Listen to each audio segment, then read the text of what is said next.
The Office. That show literally needs no introduction.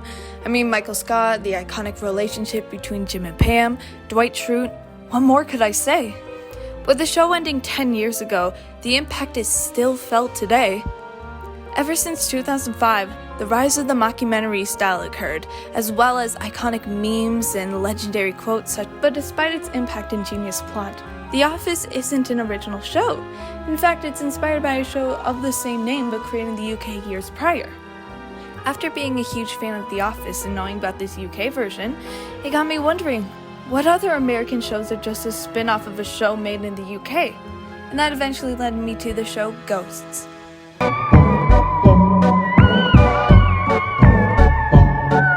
Ghosts, American version, aired in 2021, follows Sam, a freelance journalist, and her husband, Jay, an up-and-coming chef, as they try to convert a rundown country estate into a bread and breakfast.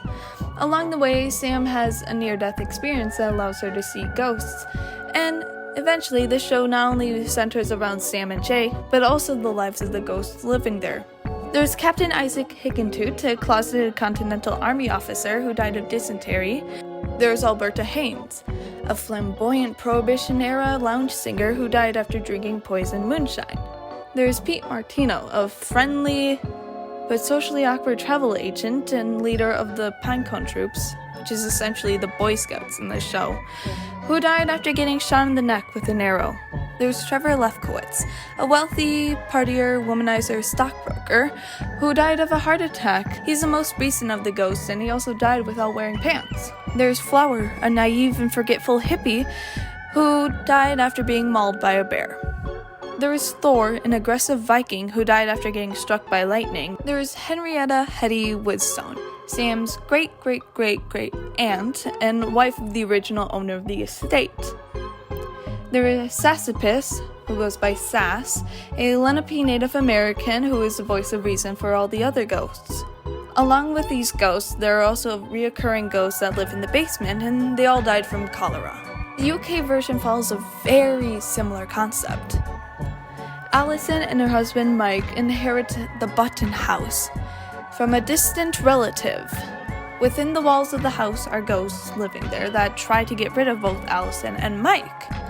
After Allison was clinically dead for 3 minutes, she gained the ability to see ghosts.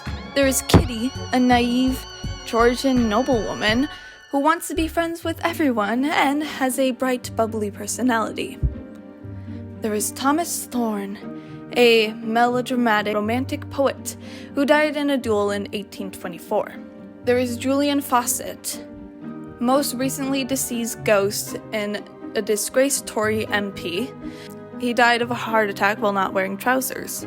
There's Lady Stephanie Fanny Button. She is related to Allison, and she died after being pushed out a window by her adulterous husband. There is Patrick Pat Butcher, a friendly leader of a youth group resembling the Scouts, and died after being accidentally shot in the neck with an arrow. There is Robin, a caveman who died of a lightning strike. There is Captain, a closeted World War II Army officer, who is still obsessed with his rank and will use military strategies at every given second. Finally, there is Mary, a shy and timid ghost who died after being burnt at the stake during a witch trial. Just like the American version, there are ghosts living in the basement of the house. This time, they're all plague victims who died during the Black Death. Now that brings up the question, which version is better, the UK version or the US version? Well, both have their perks and unique characters that fit the show's locations. They both have their dark themes and comedy, funny and creative characters, and they have their own plot lines as well. In the UK version, Allison is pushed out a window because the ghosts hate her, which then gives her the ability to see the ghosts. In the US version, however, Trevor moves a vase and Sam trips on it, falling down the stairs and almost dying. That gives her the ability to see ghosts. The UK's version for Alice's ability is a lot darker than the US version, but more clever. As for the length of each episode, the US version is a lot shorter, with the usual run time between 20 and 22 minutes, forcing all aspect of the story to be crammed into a short period of time. That rushes the pace of the show. The UK version's running time is 30 minutes, and the plot is more developed and more thought out.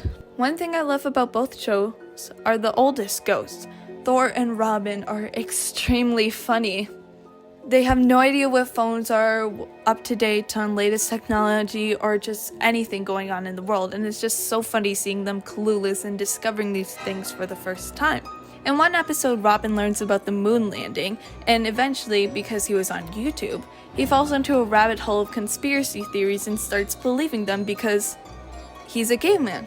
Another thing I love about the UK version are the reoccurring ghosts. They have a really minor role to the story, but are just so hilarious to watch.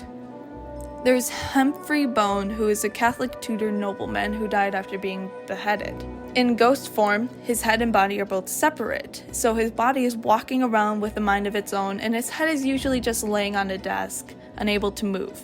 There is another plague victim called Jemima, and she is just a child. She is the classic scary child ghost that you get in every horror movie, with the only thing she's able to say are nursery rhymes, and she is very, very creepy. She has the ability to talk to humans, but the only thing she can say are these scary nursery rhymes, so there's really no point in communicating unless you want to scare the humans. The US version doesn't have these ghosts, but it does have an obsessive fan of Alberta that is hilarious to watch. This man, who is a huge fan of Alberta, has everything related to her, and even started a museum dedicated to Alberta in his mother's garage. Overall, both shows have their perks and specialties. While the US is inspired by the UK version, it was able to become its own show, different from its predecessor. I enjoy both versions, but I have to say I like the UK version more, especially because of its darker themes and longer runtime, so you spend more time with these characters and love them more. I highly recommend these two shows, especially as they're still in the works and are creating new episodes up to this day.